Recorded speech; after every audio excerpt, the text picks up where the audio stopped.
sus palabras y también por su oración. Gracias también a los hermanos que hacen posible esta actividad y un saludo a todos los hermanos que se encuentran en esta sala y aquellos que también están siguiendo por las otras plataformas. El tema que se me ha pedido hablar en esta hora tiene como título Doblemente castigado.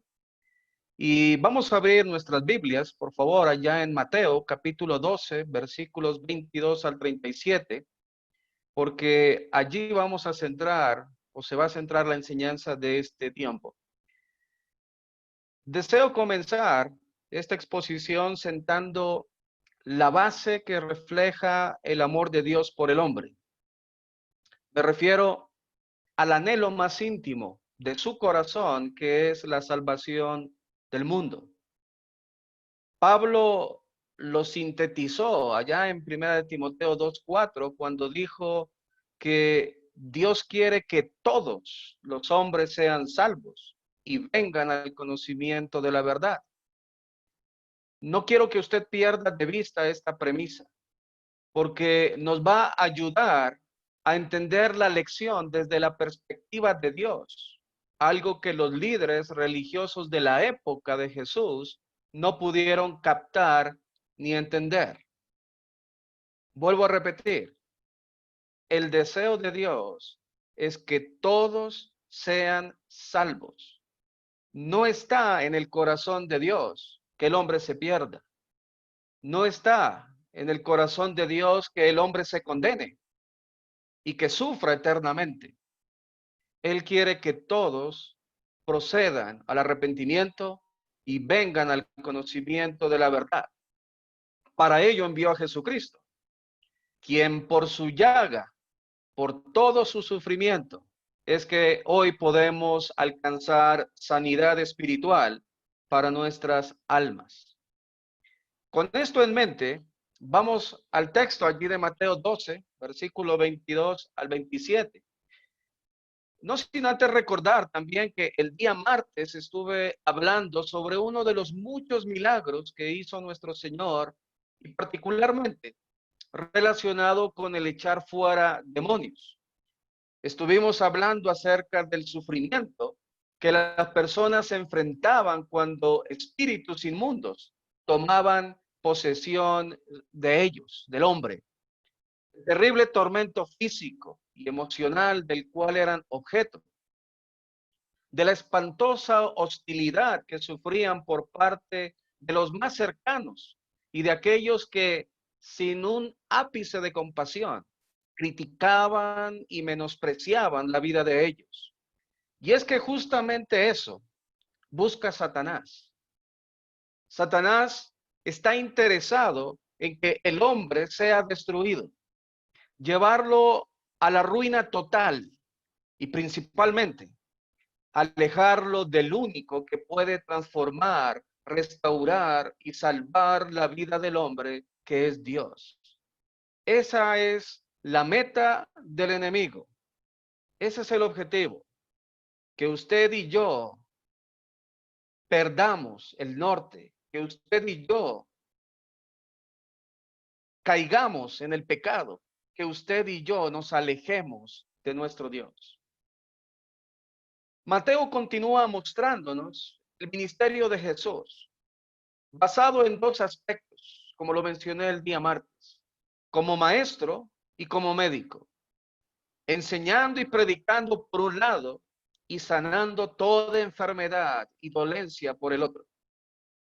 No olvidemos que el pueblo estaba asentado en profundas tinieblas, pero la llegada del Emmanuel, Dios con nosotros, como lo refiere también Mateo allá en el capítulo 1, hizo que luz resplandeciera sobre ellos. El amor de Jesús hizo que no tuvieran ninguna reserva para identificarse con el dolor del otro. Y esto es lo que cautivó aún más al pueblo, porque veían en él a un maestro diferente a los que ellos estaban acostumbrados. Rabinos indolentes, insensibles, discriminadores, amantes del protagonismo, arrogantes, entre otras cosas. Pero lo más grave, indiferentes a la voluntad de Dios. Ahora vamos a enfocarnos en el texto asignado y lo primero que vemos es que una vez más, un hombre necesitado de la misericordia, del auxilio del Señor, es llevado ante él. No olvidemos que el pueblo cada vez más se maravillaba de las señales que Jesús hacía, porque decían, nunca se ha visto cosa semejante en Israel, capítulo 9, versículo 33 de Mateo. En esta ocasión, una vez más le traen a un endemoniado, ciego y mudo, y sin mediar palabra alguna. En ese momento Jesús lo libera de ese tormento, de tal forma que aquel hombre veía y hablaba. Estos eventos no dejaron ningún tipo de duda respecto al poder con el cual Jesús actuaba. De hecho, dice el pasaje allí en el versículo 23, y toda la gente estaba atónita, toda la gente estaba perpleja y decía, ¿será este aquel hijo de David? Es interesante notar que aunque la gente veía la eficacia de la obra del Señor, parece que en un principio solamente se limitaron a contemplar lo extraordinario de los milagros, pero no a pensar en profundidad acerca del autor de estos. Sin embargo, en esta ocasión, se despierta en algunos la esperanza de que Jesús pudiera ser el Mesías, porque recuerde que Jesús se mantenía todavía en incógnito, todavía no les declaraba quién era. Algo muy similar sucede con el texto paralelo que se encuentra en el Evangelio de Marcos, capítulo 3, versículos 22 en adelante. Y si usted estudia el Evangelio de Marcos, usted lo puede hacer dividiéndolo en dos partes. La primera, desde el capítulo 1 hasta el capítulo 8, versículo 28, en donde el pueblo se está preguntando, ¿quién es este? ¿Quién es este que tiene la capacidad de controlar los vientos y el mar? ¿Quién es este que sana a los enfermos? No importa la gravedad, no importa la condición, los levanta. ¿Quién es este que resucita a los muertos? ¿Quién es este que hasta los demonios le obedecen, se le sujetan? ¿Y quién es este que perdona pecados? Esa es la pregunta que recorre los primeros capítulos del Evangelio de Marcos. Y ya en el capítulo 8, versículo 29, después que Jesús pregunta a sus discípulos, ¿qué piensa la gente acerca de mí? Y ellos, por el contexto también de Mateo, ellos dicen, la gente está pensando que tú eres Elías, que tú eres Jeremías o alguno de los profetas o Juan el Bautista. ¿Y ustedes qué piensan? ¿Quién soy yo? Y allí es cuando Pedro le dice, tú eres el Cristo, el Hijo del Dios viviente. Tú eres el Cristo, el Hijo de Dios. Claro, no es algo de la capacidad o de la habilidad de Pedro que dijo estas palabras, sino que el Padre se lo reveló. Lo sabemos muy bien. Pero desde allí en adelante, Jesús es conocido como el Cristo, como el Hijo de Dios. Y la pregunta ya no es quién es este, porque ya Jesús se revela, se da a conocer. Entonces, en el comienzo del ministerio de nuestro Señor Jesucristo, muchos se admiraban de sus milagros, quedaban perplejos, que era tal el evento que ni ellos mismos se atrevían a preguntarle, ¿quién eres tú? El pueblo estaba tan admirado con cada uno de los movimientos del Señor que no se dieron a esa tarea de preguntarle de manera directa, ¿quién eres? Solamente escuchaban, ¿quién es este? Pero no le decían directamente. Y es sencillamente porque no querían salir de ese momento de gloria, de ese momento de regocijo, de plenitud en la que se encontraba. Sin embargo, aquí en este texto de Mateo capítulo 12, nos vemos con una expresión inquietante de parte de la gente que vio el milagro del endemoniado ciego y mudo. ¿Y cuál es esa pregunta? ¿No será este el hijo de David? ¿No será este descendiente de David?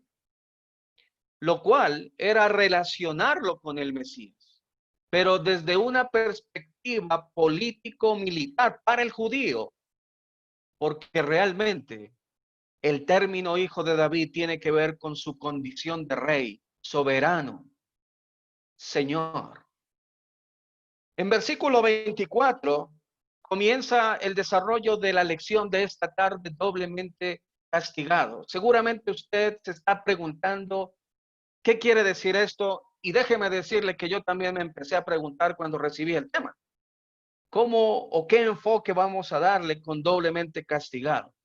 Pero vamos a mirar que en este pasaje se habla de dos tipos de castigo. Y quiero que usted preste mucha atención, porque vamos a ser grandemente bendecidos, no solamente al entender un punto teológico acerca de la blasfemia contra el Espíritu Santo, sino también sus graves consecuencias.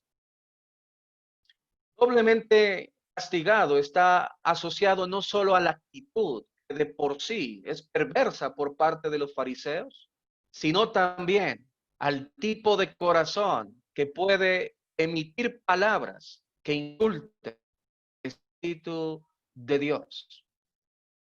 Ya en el capítulo 9, versículo 34, dijeron los fariseos respecto a la sanidad del mudo endemoniado que por el príncipe de los demonios echa fuera demonios.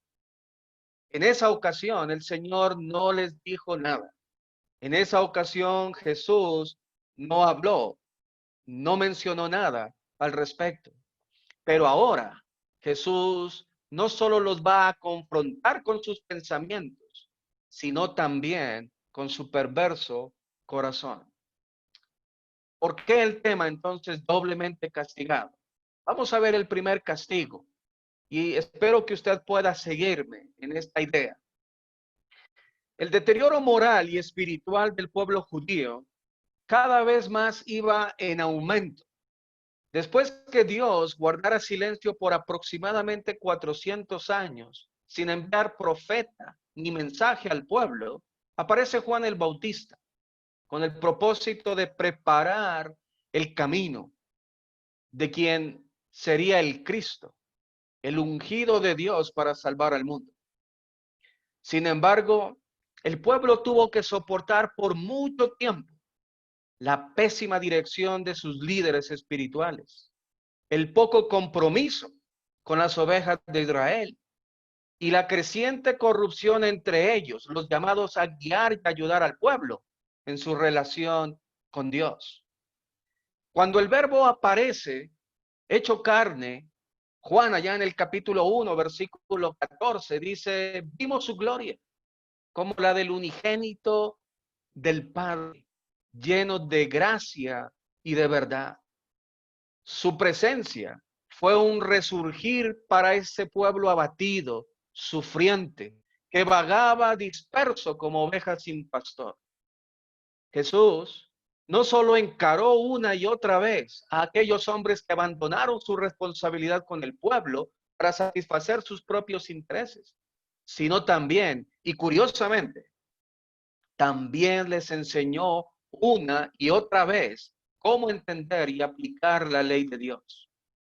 Pero pudo más su orgullo, pudo más su rebeldía, que no les permitió aceptar a Jesús como el Cristo, salvo a unos pocos como Nicodemo, por ejemplo, que reconoció la presencia de Dios en Jesús. Allá en Juan capítulo 3, versículo 2, dice, cuando él visita a Jesús en la noche, sabemos que has venido de Dios como maestro. Y subraya esa palabra, sabemos, porque no es un asunto de ignorancia, no es un asunto de desconocimiento. Sabemos, dice este líder, este doctor de la ley, sabemos que has venido de Dios como maestro, porque nadie puede hacer estas señales que tú haces, y vuelvo a subrayar, si Dios no está con él.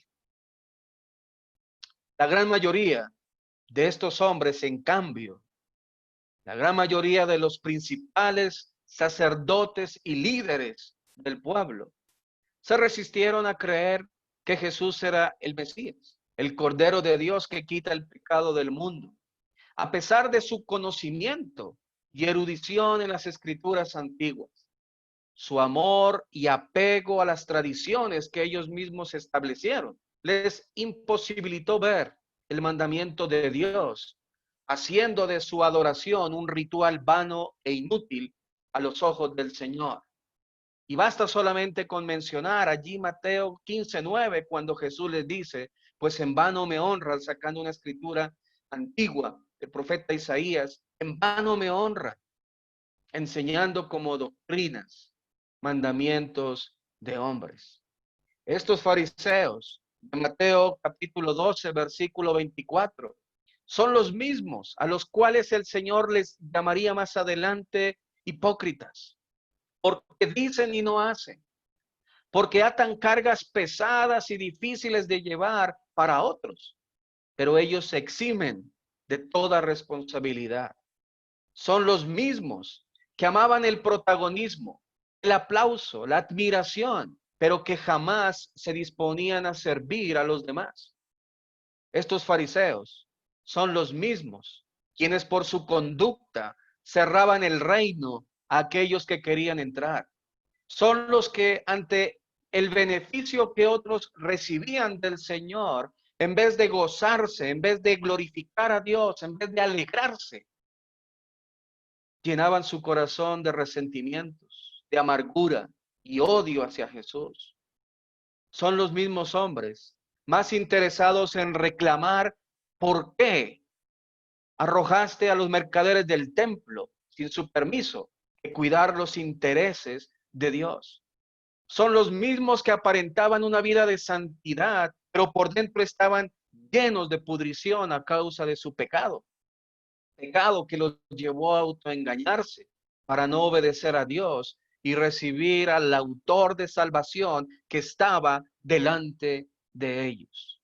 Y podríamos seguir enumerando muchas de las cosas que estos hombres hacían y decían.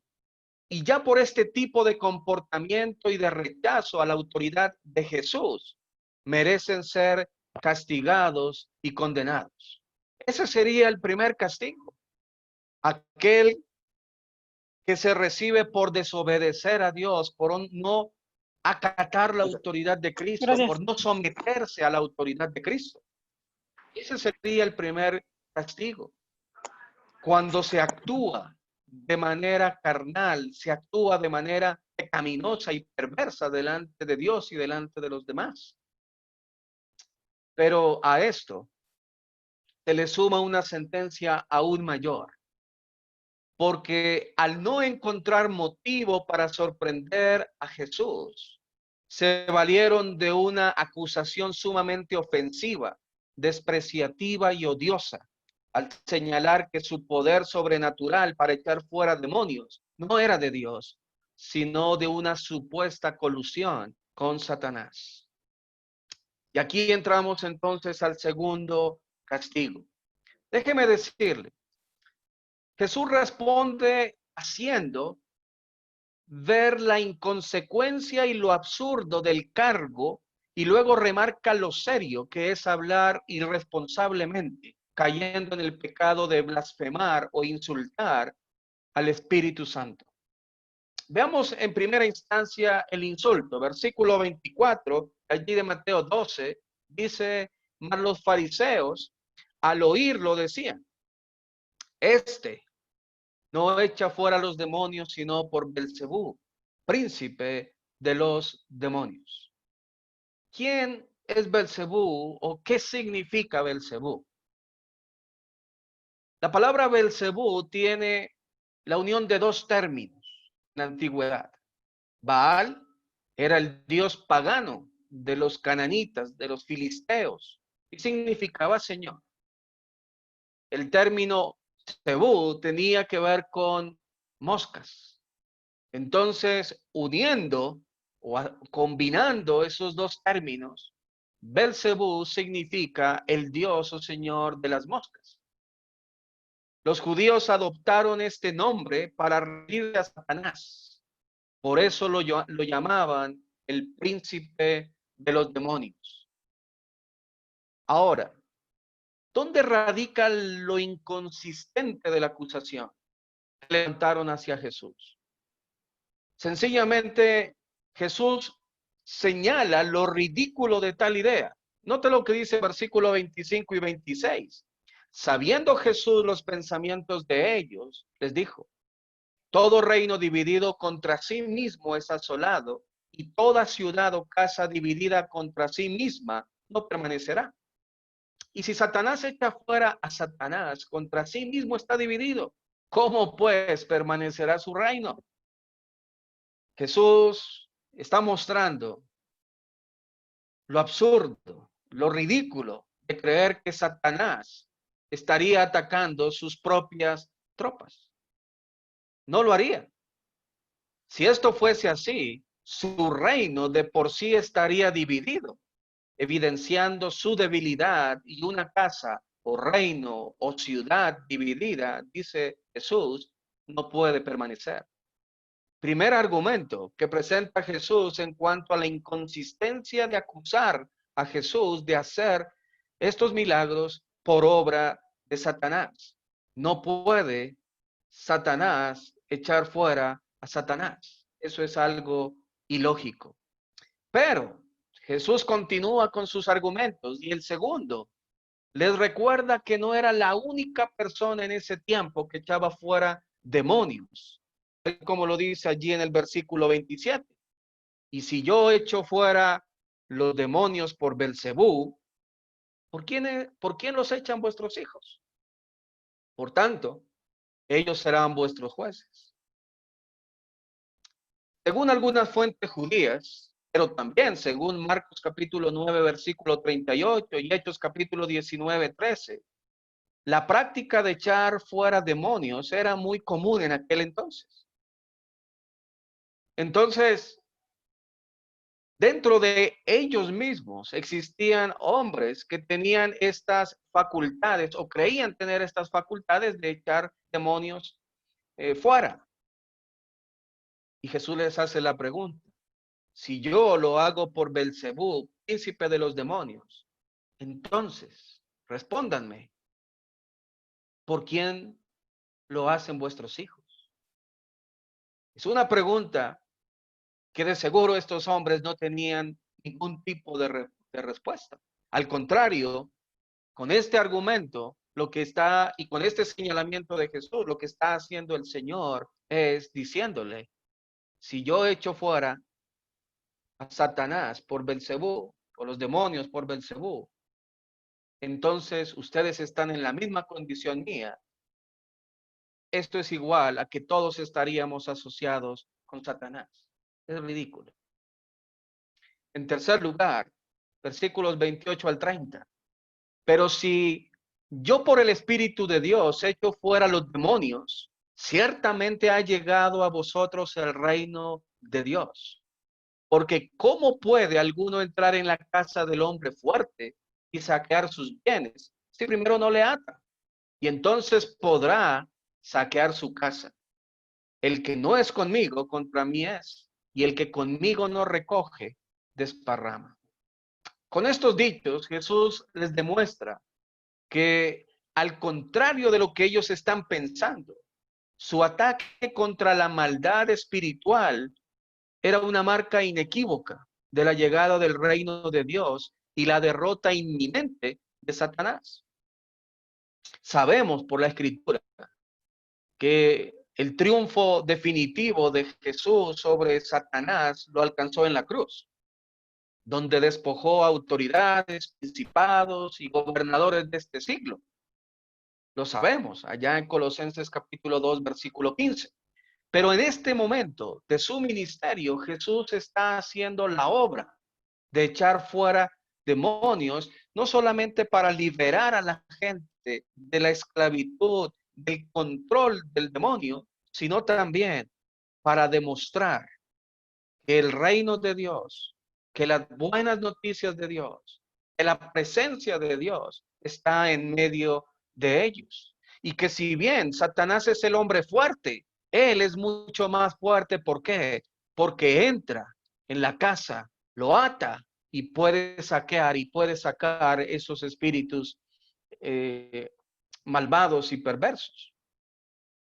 Entonces, no es una señal del poder diabólico lo que está haciendo Jesús, sino de la obra del Espíritu de Dios en acción. Existía, pues, una división radical entre aquellos que reconocían en Dios su acción y que, por lo tanto, estaban con Él, y aquellos que al atribuir la obra de Dios a su gran enemigo, se comprobaban estar en contra de Él.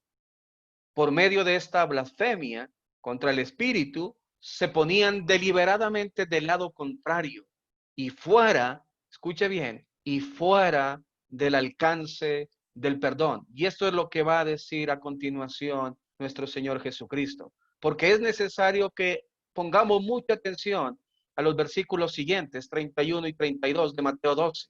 Aquí se encuentra una de las advertencias a las que es necesario prestar atención para no recibir el juicio de Dios aún en el tiempo presente. No sé cómo fue recibida en ese momento por los fariseos estas palabras, pero lo que sí puedo decir es que al escucharlas hoy nos deben hacer pensar, meditar y actuar con mayor prudencia a la hora de hablar de la acción del Espíritu de Dios para no incurrir en blasfemar o insultar o denigrar o afrentar al Espíritu Santo. Escuche bien lo que dice Jesús, versículos 31 y 32. Por tanto os digo, todo pecado y blasfemia será perdonado a los hombres. Todo pecado y blasfemia. Mas la blasfemia contra el Espíritu no le será perdonada. A cualquiera que dijere alguna palabra contra el Hijo del Hombre, contra Jesús mismo, le será perdonado. Pero al que hable contra el Espíritu Santo, no le será perdonado ni en este siglo, ni en el venidero.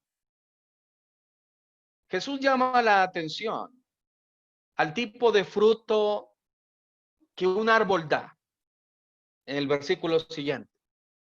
Si el árbol es bueno, su fruto será de calidad. Pero si el árbol es malo, el fruto lo va a evidenciar.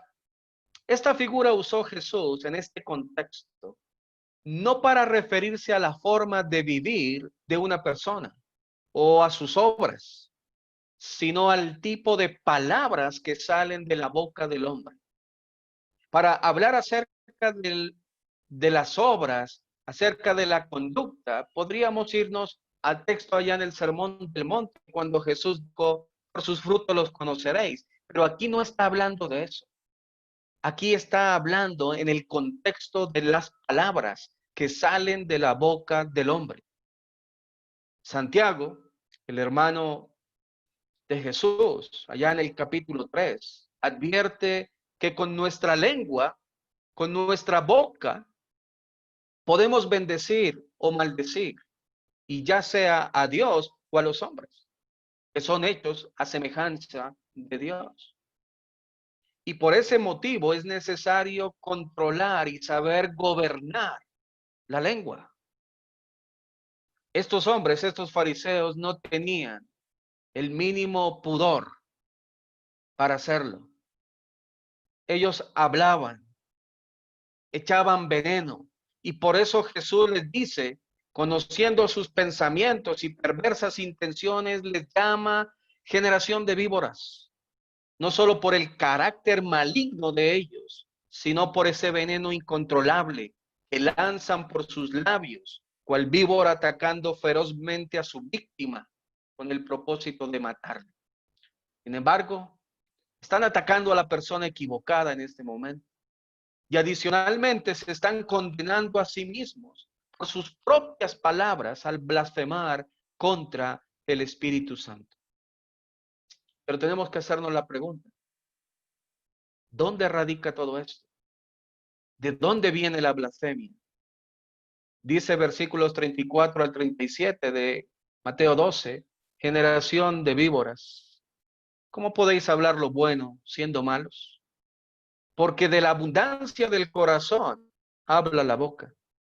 El hombre bueno, del buen tesoro del corazón saca buenas cosas. Y el hombre malo del mal tesoro saca malas cosas. Mas yo os digo que de toda palabra ociosa que hablen los hombres, de ella darán cuenta en el día del juicio. Porque por tus palabras serás justificado y por tus palabras serás condenado. Lo que había insinuado en el versículo anterior con la analogía de los árboles, lo dice explícitamente aquí, en el versículo 34.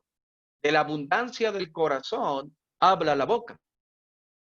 En esta segunda analogía del hombre bueno y del hombre malo, Jesús está subrayando una vez más la verdad expresada anteriormente. El hombre bueno asegura que su tesoro sea bueno y cuando debe sacar de ese depósito, de ese corazón, lo único que va a salir es lo bueno. El hombre malvado y perverso tiene la costumbre de depositar o atesorar cosas malas en su corazón. Y cuando llega el momento para sacar algo, necesariamente lo que sale es lo malo.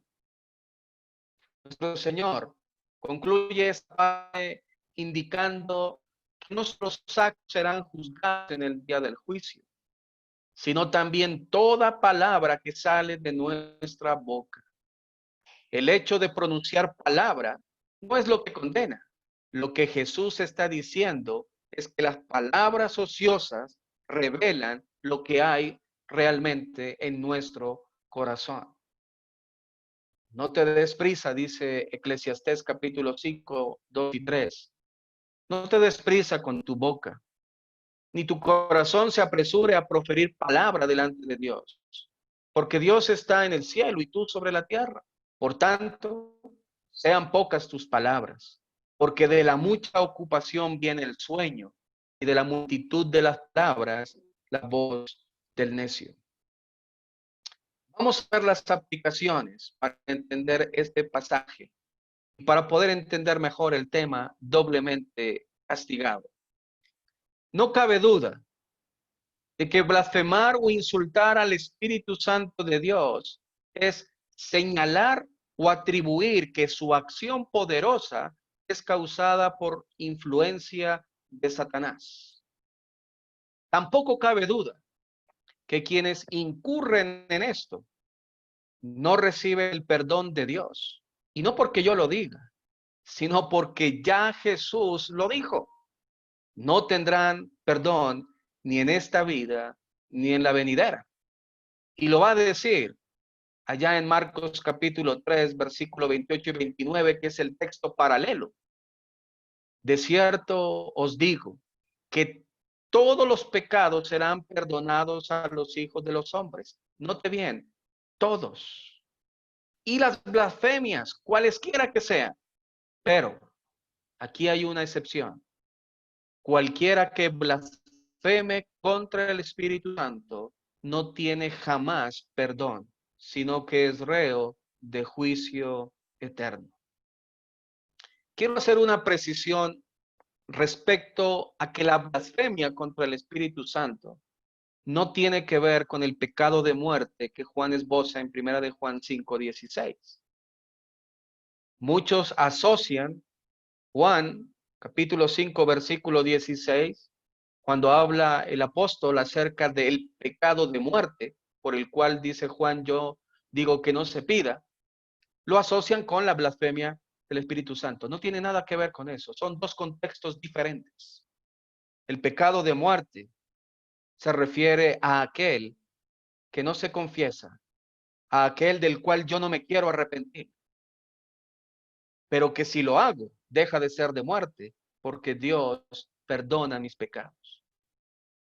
El pecado imperdonable, el pecado cual está hablando aquí Jesús, y que sería un doble castigo para la conciencia y la conducta de los fariseos y de cualquier persona que blasfeme contra el Espíritu Santo. Ya voy a explicar en qué consiste para nuestro tiempo. No tiene perdón. Dice Jesús, no tiene jamás perdón, sino que es reo de juicio eterno. Quiero que pensemos en esto, hermanos. Pablo, antes de ser cristiano, blasfemó contra Dios. Dice allá en Primera de Timoteo, capítulo 1, versículo 13, habiendo yo sido antes blasfemo, perseguidor, injuriador, mas fui recibido a misericordia, porque lo hice por ignorancia en incredulidad. Esto nos hace pensar en algo. El blasfemar contra el Espíritu es un acto voluntario e intencional. Fíjese que Pablo blasfemó. No sabemos y Pablo no especifica allí en ese texto sobre quién blasfemó. Sabemos que fue perseguidor de la iglesia, que habló mal de Jesús. No sabemos más allá. Sin embargo, todo eso lo hizo por ignorancia. Eso lo hizo estando en una condición de incredulidad. Y yo preguntaba en estos días a unos hermanos, ¿quiénes podrían ser hoy los que blasfeman contra el Espíritu Santo? Y algunos me decían, por ejemplo, aquellos que no creen en el Espíritu Santo como Dios, sino como una fuerza activa. Y yo sé que usted sabe de quién estoy hablando. Pero si le predicamos el Evangelio, si le predicamos la verdad y esa persona decide obedecer a Cristo, ¿usted cree que Dios le va a perdonar? Yo creo que sí, porque lo que haya dicho o lo que haya hecho antes de la obediencia al Evangelio, lo hacen por ignorancia, lo hacen por incredulidad. Otros me decían, tiene que ver con los ateos, pero si un ateo, y hemos conocido a muchos que han obedecido al Evangelio, ¿acaso Dios no le va a perdonar? No tiene que ver con el ateísmo. Otros decían quizás seguir denominaciones o resistirse a la palabra antes de ser cristiano. Eso es desobediencia. Entonces, ¿cómo es que se debe aplicar la blasfemia o a quiénes corren el riesgo de hacerlo? Note bien, en el pasaje de Mateo 12, los que están blasfemando contra el Espíritu Santo no son paganos, son fariseos, son judíos, son parte del pueblo de Dios de ese momento. Eran conocedores, sabían perfectamente, eran doctores de la ley. Sin embargo, ellos blasfemaron. Entonces, déjeme decirle que insultar al Espíritu Santo en su aplicación tiene que ver con los creyentes, con quienes somos ya parte del pueblo de Dios y que hemos abandonado la incredulidad y la ignorancia por el conocimiento de la verdad. Es decir, que ahora usted y yo estamos en peligro si no actuamos conforme a las enseñanzas de Dios, si incurrimos en abandonar el camino de Dios y principalmente si agredimos la obra de Dios en otros. Quiero mencionarle dos ejemplos para ir concluyendo. Cuando no reconocemos la obra del Espíritu en los otros, negando su eficacia y su permanencia, es una forma de correr este riesgo. Hace varios años, un hermano me preguntó que si yo consideraba a cierta congregación, también a la Iglesia de Cristo, como mis hermanos, aunque habían ciertas diferencias. Y yo le dije que sí, porque el mismo evangelio que se les predicó a ellos es el mismo evangelio que se me predicó a mí. Sin embargo, este hermano me dice, ellos no creen de igual manera. Ellos dicen que ustedes no son hermanos. Y esto es algo que debemos de pensar muy bien, porque tanto ellos como nosotros se nos dio a beber del mismo espíritu. Y negarlo o poner en tela de juicio la acción del Espíritu Santo en la vida de otro, de un creyente,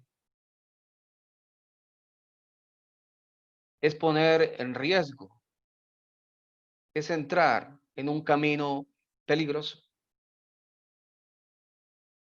Negarlo es afirmar que cuando obedecimos el Evangelio por medio del bautismo, no recibimos el regalo de Dios, que es su Espíritu haciendo morada en nosotros.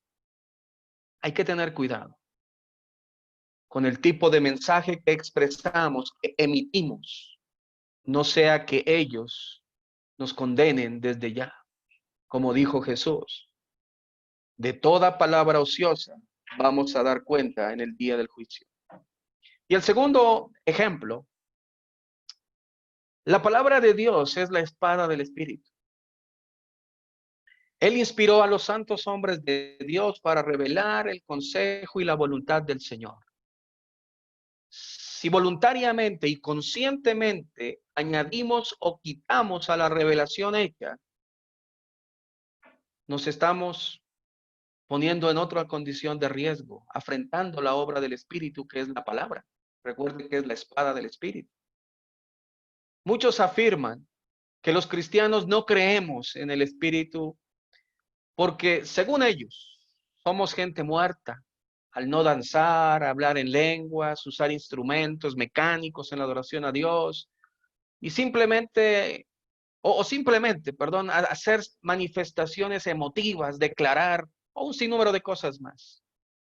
Déjeme decirle que si hay alguien que cree firmemente en el Espíritu Santo, en la persona del Espíritu Santo y en su obra perfecta, somos nosotros los cristianos, porque respetamos la palabra y hablamos conforme a la palabra que es obra del Espíritu, porque queremos glorificar a Dios. Dijo el apóstol Pedro en primera de Pedro 4:11, si alguno habla, hable conforme a la palabra de Dios. Si alguno ministra, ministre conforme al poder que Dios da para que en todo sea Dios glorificado por Cristo Jesús. Tenemos varios ejemplos en el Nuevo Testamento, pero quiero mencionar uno en relación a la blasfemia. En primera de Timoteo capítulo 1, versículo 19 y 20, Pablo señala a dos hombres que incurrieron en blasfemar. Dice el texto, manteniendo la fe y buena conciencia, desechando la cual naufragaron en cuanto a la fe algunos, de los cuales son Himeneo y Alejandro, a quienes entregué a Satanás. ¿Para qué? Para que aprendan a no blasfemar. Pero quiero que vayamos a segunda de Timoteo capítulo 2 versos 16 y 18, donde en el contexto el apóstol Pablo está hablando acerca del obrero aprobado que traza bien o que usa bien la palabra de verdad. Y dice el texto, mas evita profanas y vanas palabrerías, porque conducirán más y más a la impiedad, y su palabra carcomerá como gangrena, de los cuales son, otra vez, Himeneo y ahora Fileto, que se desviaron de la verdad, diciendo que la resurrección ya se efectuó y trastornan la fe de algunos. Himeneo, Alejandro y Fileto fueron miembros de la iglesia. participaron del mismo don, recibieron el mismo don, mantuvieron la comunión con el Señor un tiempo, pero después se apartaron de la verdad, se desviaron de la verdad. Y no solamente esto, sino que comenzaron a enseñar cosas que Dios no ha dicho, como por ejemplo, que la resurrección ya se efectuó. La enseñanza, amados hermanos, merece toda nuestra atención. Presentar el consejo de Dios requiere dejar a un lado prejuicios, contaminación con falsas enseñanzas, tradiciones de hombres, emocionalismos y todo aquello que le quite al mensaje de Dios su esencia. ¿Cómo evitar correr este riesgo de ofender al Espíritu de Dios?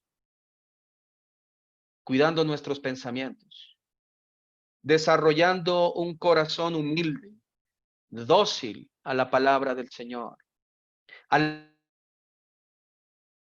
almacenando todo lo puro, todo lo amable, todo lo que es de buen nombre, haciendo de nuestro corazón un almacén o una fuente o un depósito de cosas buenas, cuidando nuestra lengua, cuidando de hacer juicios apresurados y hablar donde la Biblia habla y callar donde la Biblia calla.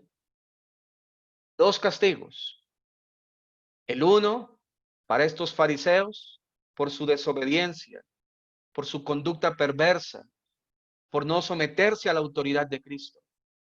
Y el segundo, por blasfemar, por hablar mal de la obra de Cristo, atribuyendo el poder a Satanás.